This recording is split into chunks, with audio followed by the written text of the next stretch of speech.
of these things is becoming very important and is becoming very good.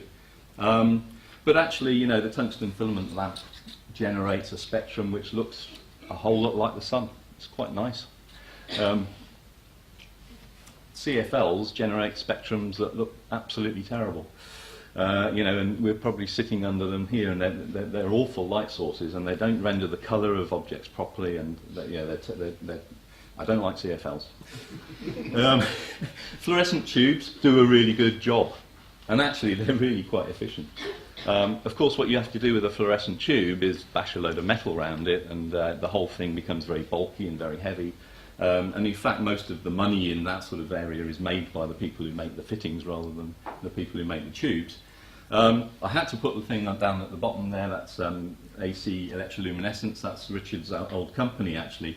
That's a wall which is done at Heathrow Airport. The efficiencies aren't that good, and you have to plug it into the mains pretty much and drive it at AC at quite high voltage, 100 volts or something like that. But it's quite an exciting and interesting material for working with from a creative point of view. So I'll put that in there just to show that. And you can see the difference. So OLEDs are around about 30 to 50 lumens per watt currently. They're probably going to get better than that, maybe over 100. They cover the full visible spectrum and beyond a bit. Actually, you can get infrared OLEDs as well. As we said earlier, they're conformable, they're wide area, and they surface emit. So you can see that from the LED thing there that you have a sort of beam of light. So they're great for torches, or they're great for headlamps on cars. But if you want to light this arena, you know, interestingly, and with those, then OLED is definitely the way to go because of the broadband nature of the source. So I think a very quick technical whiz tour. That's it. I'm going to pass over to Richard now. So, thank you very much.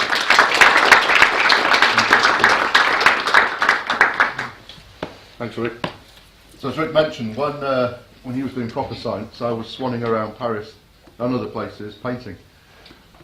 Different kind of education, but I think what's interesting is the fact that I get design, and I come to this with a more of a studio type approach to the science, a studio practice that I built up over that period. So Rick mentioned I had a previous company, and we were working in, I suppose I was a pioneer in printed electronics, and we were pioneering something called ACEL, which is the old stuff. It does all the stuff that the new stuff does, but less efficiently. And it's also relatively high power. You have to connect it to the mains, which means it's really limiting. And then a few years ago I decided I'd had enough of that old ACL, and I wanted to get involved in the new sexy OLEDs and go organic.